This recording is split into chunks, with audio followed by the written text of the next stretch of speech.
Ladies and gentlemen, may I present for your intellectual and philosophical pleasure. How can I learn you? How can I please you? How can I break you? And I can out-philosophize you. And I'm gonna outlast you. Going with one inarticulate mass of lifeless tissue, may I now present a cultured, standard taxes that are involved with the payroll taxes, and what type of education do you have?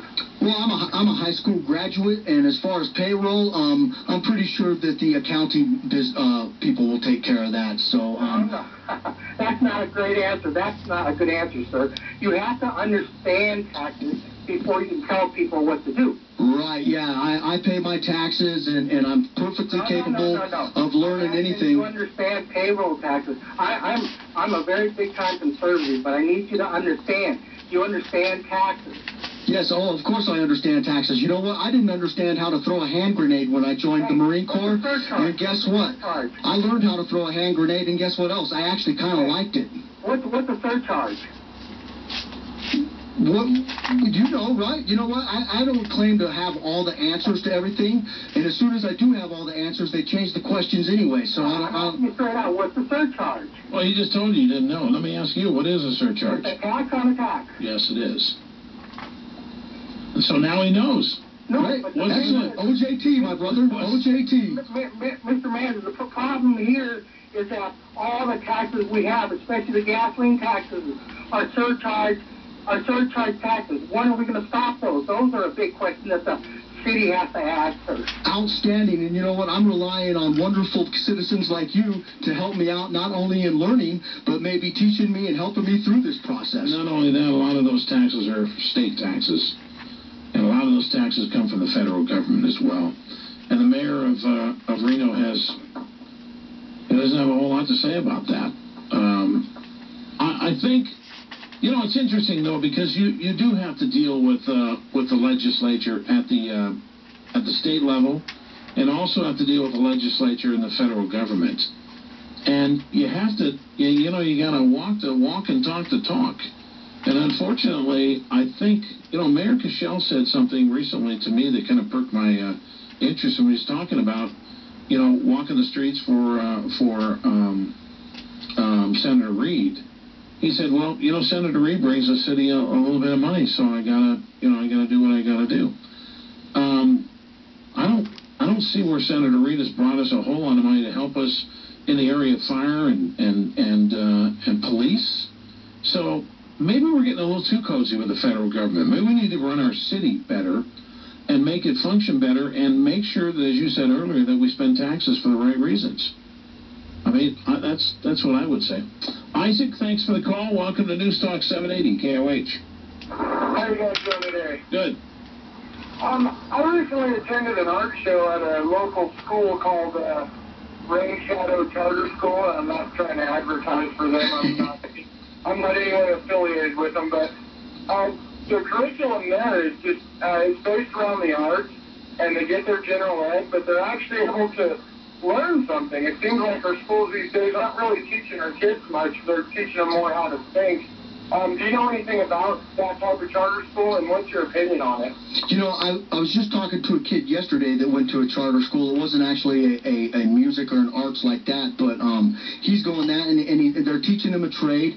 Actually, this young man, I stopped him on the street. He was only 17 years old, but I gave him a button and asked him to go check out my website, his parents, and he said, well, the election's in November. He says, I'll be able to vote by then. But the thing that really caught me as odd was he told me, he says, I cannot believe that you're running for mayor and you took the time to stop and talk to me and ask me what I thought. I'm going to get all kinds of people calling in and saying, wow, you don't know about this and you don't know about this. But guess what?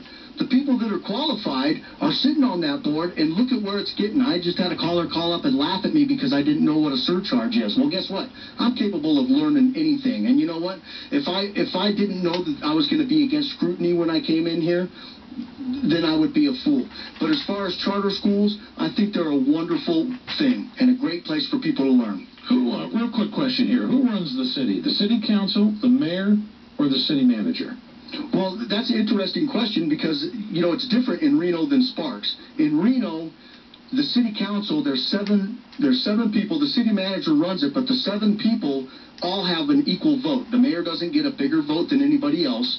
He's 1 vote out of 7. In the city of Sparks, the mayor only votes if there's a 3-3 tie, which I found was kind of interesting.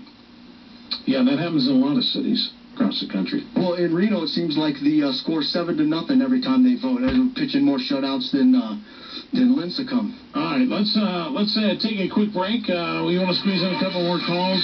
852-TALK. Chad Dehne with us, running for mayor. And, of course, we offer time to Mayor Cashel if he wants to come on. Right now, it's Traffic and Web together. Let's go to studio with me of Reno. When did you get this bug, man, that you thought you could even be on the ballot and run for mayor? Well, you know, it's every American's right to be on the ballot, you know, to keep your nose clean, but I've done it before. I've never made it through the primary before. You know, maybe things have a lot to do with fate and timing and what made the difference this time, do you think? You know, might be a lot of anti-incumbent sentiment. You know, I don't know. I would like to believe that people want somebody going in there with a fresh mind that doesn't think that he knows everything, that can learn it and maybe help out. You know, just on my way over here, I kind of got to thinking the Major League All-Star game's going on right now. That's right. And I was thinking, you know, all these new Major League ballparks always get the All-Star game over there. And I was thinking, wow, we have a brand new ballpark right here. It's AAA. AAA has an All-Star game. Maybe we should look into trying to get the AAA All-Star game to come here a couple times. That would bring some people in and some business conjured up. But while we're on that subject, you know, I did find it really interesting that the city council was able to find $1 million lying around to give to the Aces this year. We only have to do that 20 more times. And, you know, I don't know, you know, I find $1 or $2 in my dryer every now and something, but certainly never find $1 million laying around. But well, maybe you'll get together with those other city council people, and they'll tell you where the money's at. Yeah, well, maybe, you know, and I find it interesting that it wasn't $975,267. You know, and everybody says, well, we just round up. Well, you know what? When I get in there, maybe we're going to start rounding down. Chad Dehne, ladies and gentlemen, he'll be your choice as a Republican, right? I am an independent. I'm sorry, independent, because Bob Cashel is a Republican, isn't he? That's correct, but this is nonpartisan. Or is he a Democrat? That's a good question. Now. Yes. All right, say hello to your dad and your family, and we'll look forward to maybe coming on again sometime. And thank you for being courageous enough to have me come down here and speak on your show. Hey, listen, it's not courageous, man. It's just what I do. All right. Thanks for joining us, too, all of you. We'll be back tomorrow to do it all over again. Hope you join us. We're going to have the police